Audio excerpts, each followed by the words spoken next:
ॐ नमो भगवते वासुदेवाय। ॐ अज्ञानतिमिरान्धस्य ज्ञानाञ्जनशलाकया चक्षुरुन्मिलितं येन तस्मै श्रीगुरवे नमः। नमो विष्णुपादाय कृष्णपृष्ठाय भूतले श्रीमते गोपालकृष्णगोस्वामीति नामिने प्रभुपादायस्य साहित्यं य प्रकाशाय वृतीय च प्रचरं कृतवान् साधु भागवत्प्रदायते नमः। नमो विष्णुपादाय कृष्णपृष्ठाय भूतले श्रीमते भक्तिवेदान्तस्वामिनिति नामिने नमस्ते सारस्वते देवी गौरवाणी प्रचारिणे निर्विशेषशून्यवादी पाश्चात्यदेशतारिणे। जय श्री कृष्ण चैतन्य प्रभु नित्यानंद श्री अद्वैत गदाधर शिवासादि गौरभक्तवृंद। हरे कृष्ण कृष्ण कृष्ण हरे हरे, हरे राम राम राम हरे हरे।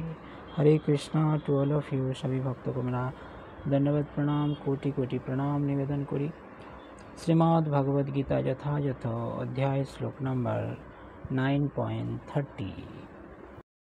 अपि चेत् सुदुराचारो भजते मामन्यभाक् साधुरेव स मन्तव्यः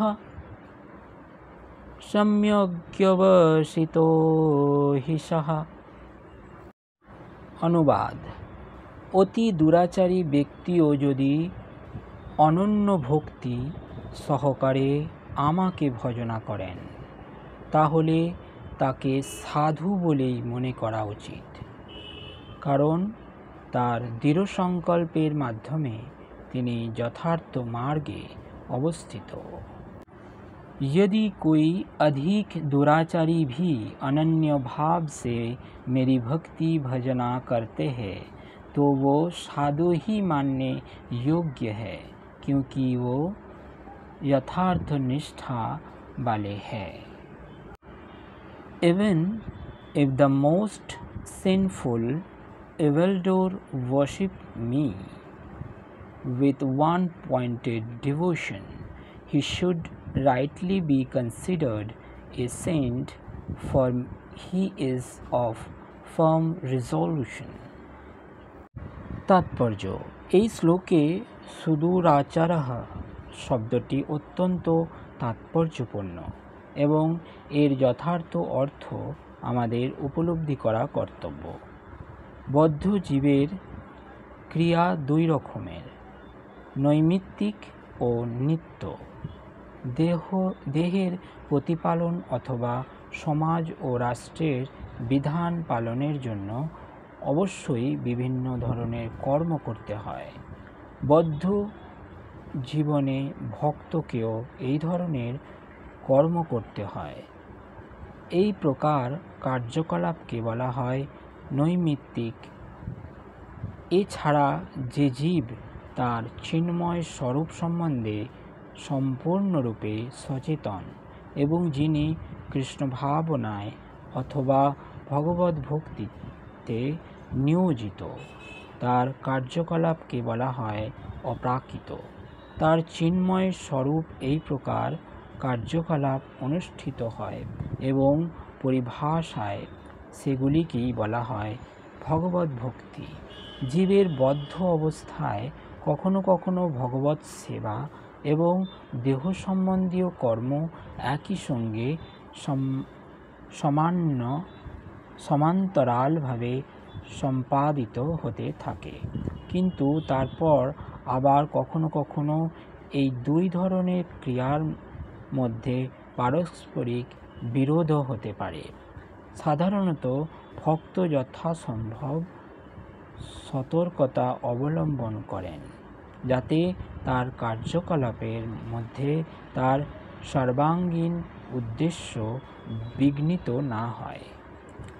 তিনি জানেন যে কৃষ্ণ ভাবনায় উত্তরোত্তর অগ্রগতির উপর তার সমস্ত ক্রিয়াকলাপের সফলতা নির্ভর করেছে, কিন্তু তার সত্ত্বেও কখনো কখনো দেখা যায় যে কৃষ্ণ ভাবনাময় মানুষও এমন কাজ করে বসেন যা সমাজ ব্যবস্থা ও রাজনীতি পরিপ্রেক্ষিতে অত্যন্ত গহিত বলে মনে হয়, কিন্তু ক্ষণিকের জন্য এই ধরনের পতন হওয়ার সত্ত্বেও তিনি অযোগ্য হয়ে যান না। শ্রীমদ্ ভগবতে বলা হয়েছে যে অনন্য ভগবত ভক্তিপরায়ণ মানুষ যদি পতিতও হন, তাহলে অন্তর্যামী ভগবান শ্রীহরি তাকে নির্মল করে পাপ মুক্ত করে দেন।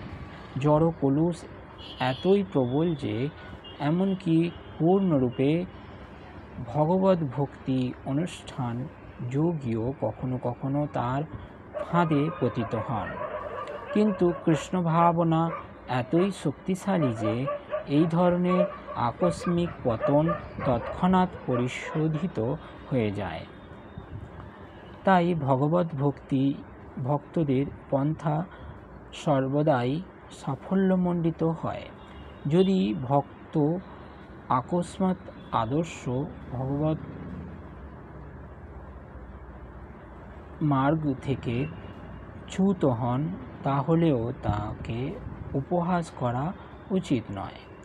যে কথা পরবর্তী শ্লোকে স্পষ্টভাবে বলা হয়েছে, পূর্ণভাবে কৃষ্ণ ভাবনায় ভাবিত হলে ভক্তের এই আকস্মিক পতন যথাসময়ে রোধ হয়ে যায়। অতএব যে মানুষ কৃষ্ণ ভাবনায় স্থিত হয়ে সুদৃঢ় বিশ্বাসের সঙ্গে হরে কৃষ্ণ কৃষ্ণ কৃষ্ণ হরে হরে, হরে রাম রাম রাম হরে হরে এই মহামন্ত্র জপ করেন, তিনি ঘটনাক্রমে অথবা আকস্মাৎ অধঃপতিত হলেও অপ্রাকৃত স্তরে অধিষ্ঠিত আছেন বলেই মনে করা উচিত। এই সম্বন্ধে সাধু রেব, তিনি সাধু কথাটির উপর জোর দেওয়া হয়েছে। এর দ্বারা ভগবত ভক্তদের সাবধান করে দেওয়া হয়েছে যে আকস্মিক পতন হওয়ার জন্য ভক্তকে উপহাস করা উচিত নয়, বরং তাকে সাধু বলেই মান্য করা উচিত। আর মন্তব্য শব্দটি আরও বেশি জোরালো। এই শ্লোকের বিধান না মেনে যদি আকস্মিকভাবে পতিত ভক্তকে উপহাস করা হয়, তাহলে তা ভগবানের আজ্ঞার অবহেলা করা হবে। অহৈতুকী ও অপ্রতিহতভাবে ভগবৎ সেবায় নিয়োজিত থাকাটাই ভগবত ভক্তের একমাত্র যোগ্যতা।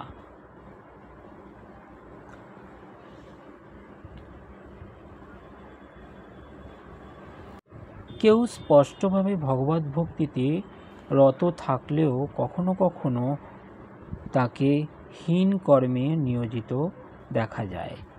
এই ক্রিয়াকলাপগুলিকে চন্দ্রের কলঙ্কের মতো মনে করতে হবে। চন্দ্রের কলঙ্ক যেমন আলো বিকিরণের প্রতিবন্ধক হন না, তেমনি সৎ পথ থেকে ভক্তের আকস্মিক পতনেও তাকে পাপাত্মায় পরিণত করে না।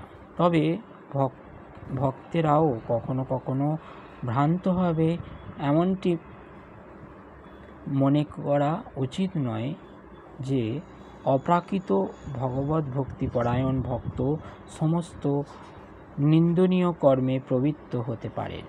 এই শ্লোকে কেবল জড় বিষয়ে সংসর্গজনিত দুর্ঘটনার কথাই বলা হয়েছে। ভগবত ভক্তির প্রকৃতপক্ষে মায়ার বিরুদ্ধে যুদ্ধ ঘোষণা করা সামিল। ভক্ত যতক্ষণ পর্যন্ত না মায়ার সঙ্গে যুদ্ধ করার জন্য যথেষ্ট বল অর্জন করছেন, ততক্ষণ এই ধরনের দুর্ঘটনাজনিত অধঃপতন হতে পারে। কিন্তু পূর্বেই বলা হয়েছে, পূর্ণরূপে শক্তিশালী হওয়ার পরে তার আর কখনো পতন হয় না। এই শ্লোকে সুযোগ নিয়ে পাপাচারে প্রবৃত্ত হয়ে নিজেকে ভক্ত বলে মনে করা কখনোই উচিত নয়। ভগবদ্ভক্তি সাধন করার পরেও যদি চরিত্র শুদ্ধ না হয়, তাহলে বুঝতে হবে সে উত্তম ভক্ত নয়। হরে কৃষ্ণ।